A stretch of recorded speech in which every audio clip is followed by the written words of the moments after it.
2017 Audi RS3 vs 2018 Audi TT RS, performance at a price.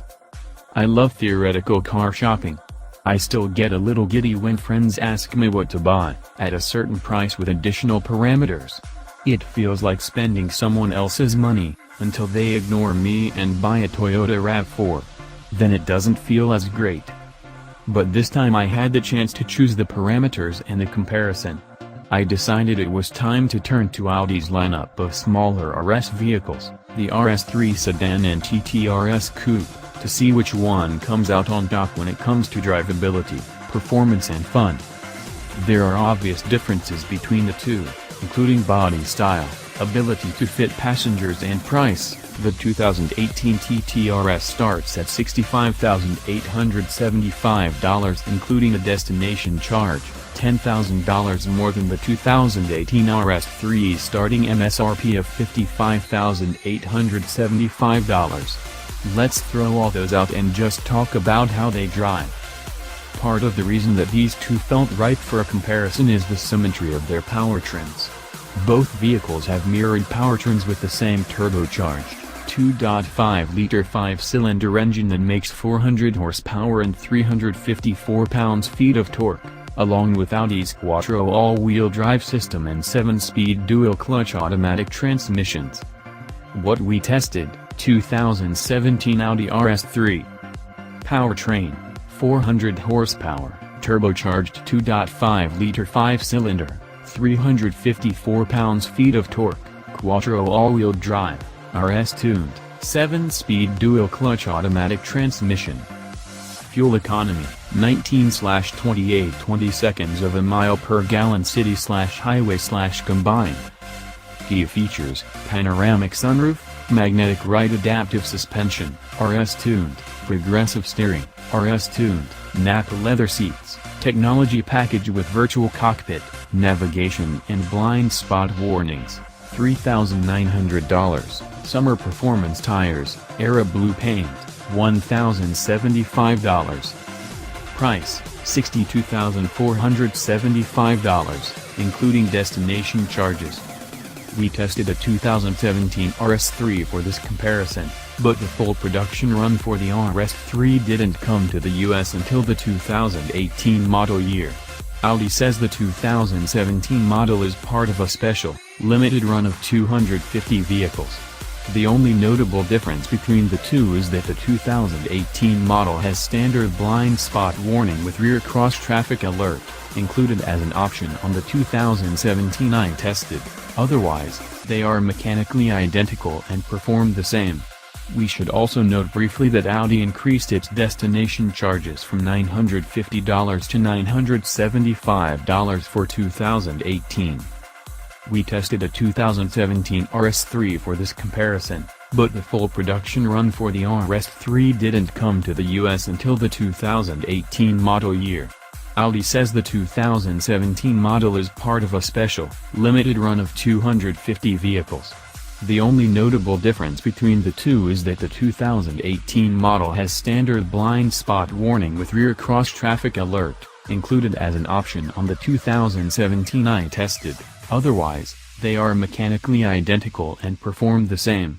We should also note briefly that Audi increased its destination charges from $950 to $975 for 2018. What we tested: 2018 Audi TT RS.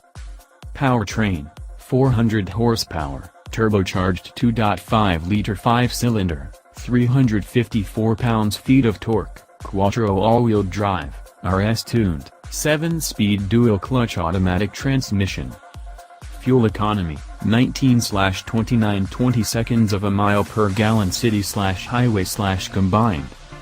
Key features: Audi virtual cockpit, 8-way power front seats in Napa leather, Dynamic Plus package with front ceramic brakes, organic light-emitting diode taillights and RS fixed sport suspension, $6,000, black optic package with 20-inch anthracite forged wheels and summer performance tires, $1,750, Mythos black metallic paint, $575, sport exhaust, $1,000.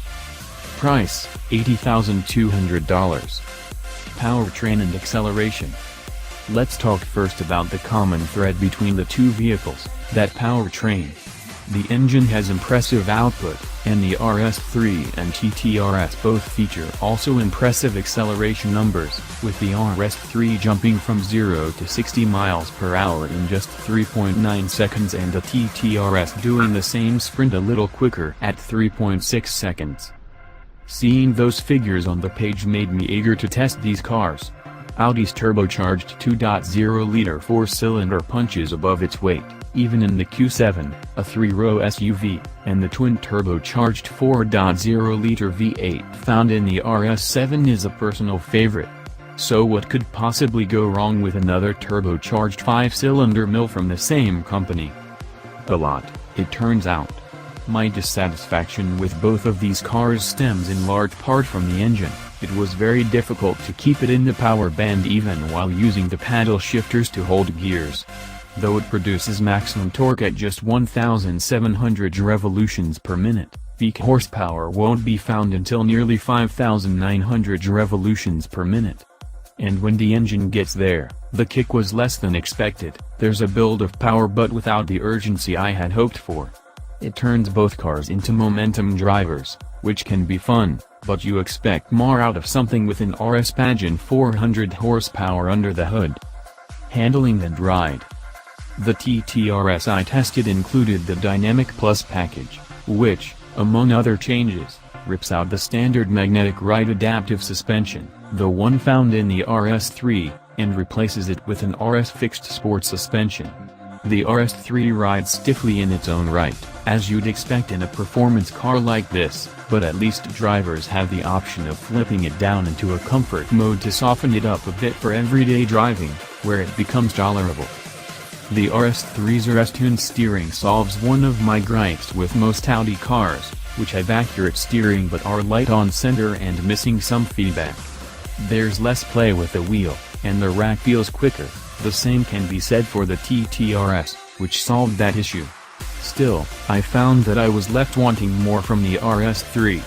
It simply doesn't have the same sharpness you can find in competitors like the BMW M2, which has nearly telepathic steering.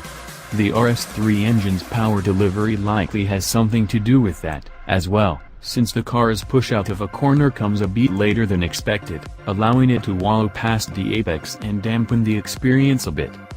I then jumped into the TTRS to see how its fixed suspension played out. The fixed suspension gives the coupe some handling magic you won't find in the RS3. It bites harder on turn-in, and you can take the same curves with more confidence. It has a grin-inducing agility that the RS3 lacks. There's a massive caveat, though: this suspension pushes past stiff into harsh. I was looking for a spot to shoot some photos of the car down an alleyway, and my head actually pinged the side window glass when I went over a bump I wasn't expecting. If you wanted to use your car as a divining rod to find imperfections in the road, it's great. If you want to be able to drive around without having to get your fillings checked at the dentist after, it's less ideal. Find a good, well-maintained road with curves, and the TTRS comes alive. It's a joyful car in the right circumstances. It just comes at the cost of being borderline unlivable other times. Conclusion: Option C. I was ready for this comparison to come down to which car I loved more out of the two, but that got flipped on its head. It came down to which car I disliked the least. If I'm taking one home, even without considering its edge and practicality, I'd have to lean toward the RS3. A TTRS with the same magnetic ride suspension might sway me more. Its lower curb weight helps the engine feel a smidge less sluggish, and I'd bet that it would maintain some of its agility edge, as well. But the TTRS I tested didn't have that. It had the harshest suspension I've ever experienced, and it's something I couldn't live with every day. For a weekend car, simply for fun? Maybe. I just might be getting too old to hang out with a car that beats me up all the time. Having to choose between these two feels like taking the lesser of two evils. They make me wish for an option C, or M, as it were. Can someone find me a BMW M2, please?